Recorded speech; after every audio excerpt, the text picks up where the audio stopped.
Be good. Hey, what's up, guys? What's going on? Welcome back. Hope y'all are doing well. AC Milan versus Barcelona.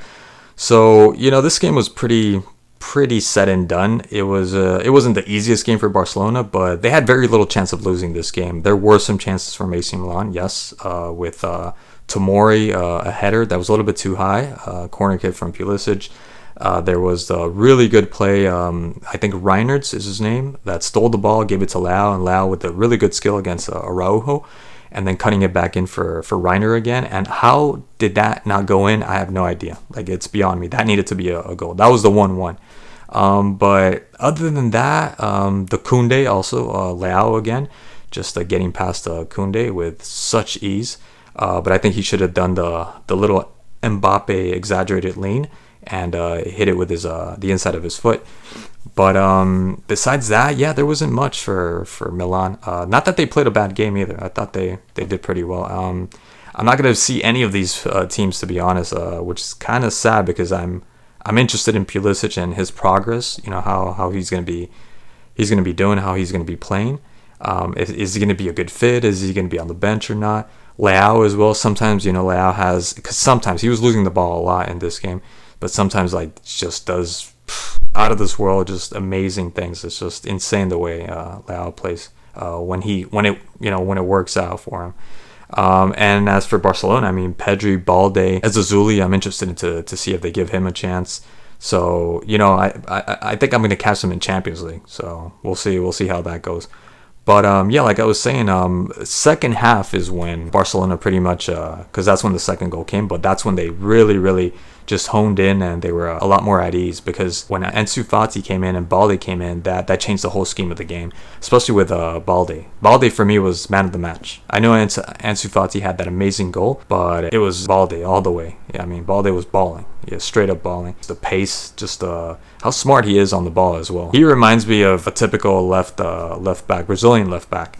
And when I see him, I think of Rafinha, and I'm like, why can't you do what he's doing? But when it comes to attacking, you got to understand, I know a lot of people know this, but I think it bears repeating that Brazil, the population, when you look at the map, it's such a monster in terms of geography and land. And the countries around them, I mean, you got Uruguay, Paraguay, Argentina, Chile, which produce amazing players as well. But hands down, Brazil is just a monster in terms of churning out players every year, every day. My whole point is, when I look at someone like Rafinha, it's like, is that the best you got? Because we had, Douglas Costa, we had Lucas Moura 10 years ago. Lucas Moura, Denilson, for people that remember him. I mean, they have a long line, and it makes sense why Brazil is able to produce these kind of type of players. So when I look at Rafinha, that's my whole gripe with Rafinha. I just don't get why Rafinha, he's not even, he isn't. I'm sure you could, like I said it before, I'm sure you could find academy players that are better than Rafinha. Because anytime, in the first half, Rafinha had a lot of game. He had a lot of gameplay. He was getting the ball constantly. They were feeding him constantly. He was by himself constantly. And there was only one play that more or less had the sense of danger, which was the one he gave for Ferran Torres, which was kind of a 50-50 ball. But it was close and it was a good idea.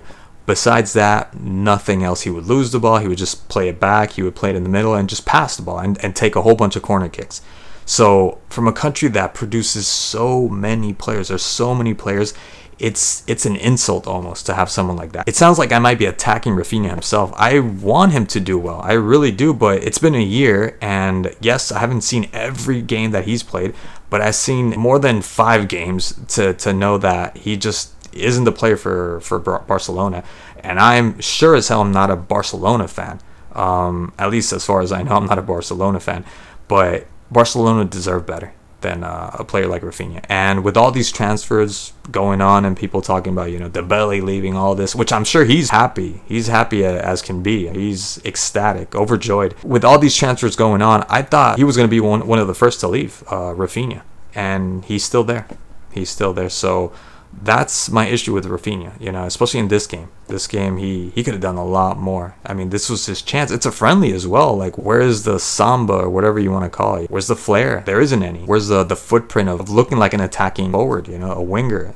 There isn't at all. I said Barcelona deserved better, but I think that's all they could afford with monetary issues that they're going through. And I think it's still fake news. To me, that's fake news that Manchester City wanted him and the trade for Bernardo Silva. That is such a lie. There's no way that's true. Get out of here. That's not true. That can't be true. But anyways, okay. Pulisic, Pulisic seems like he needs permission to dribble someone. He's lacking confidence for me. Quite simply, it's just that. I think he's lacking confidence because there is a better player. Now, I'm not saying there's this extraordinary, amazing player, but there is a better player. When I see someone like Ezazuli, I mean, he was just having a field day in the left flank against Alonso and Sergino Dest. That's what I feel that he can provide for AC Milan. But sometimes he dithers. Like he's hesitating. He doesn't trust himself. And I think that's coming from just the season that he's had with Chelsea, or just the stay at Chelsea. Probably lowered his confidence, and he's really doubting himself. That's too bad because he's still young, and I still think he has a lot to learn and a lot to provide. This game, there was some plays. That's the thing, some plays. But there was other plays too where he was responsible for almost Koundé scoring in the first half, giving the ball away. Go like that in the Calcio and the Serie A, that would have cost him his place. I don't know if he's going to be a starter playing the way he is. Leao, reminds me a little bit of Neymar in terms of his work ethic. He doesn't, I get it, it's a friendly, right? But I think I remember him when I saw him in the Champions League. I saw only one game with him playing in the Champions League. And his work ethic, he doesn't really run after the ball when he loses the ball. He's the only player besides Neymar that I see do that. He loses the ball and he just doesn't give a fuck. He doesn't care. Like, the game stops for him. Even when he has the ball, he's not always dangerous when he has the ball. It's when he has all that plot, all that land, like the play against Koundé. That run was just amazing. It's not just that he's fast.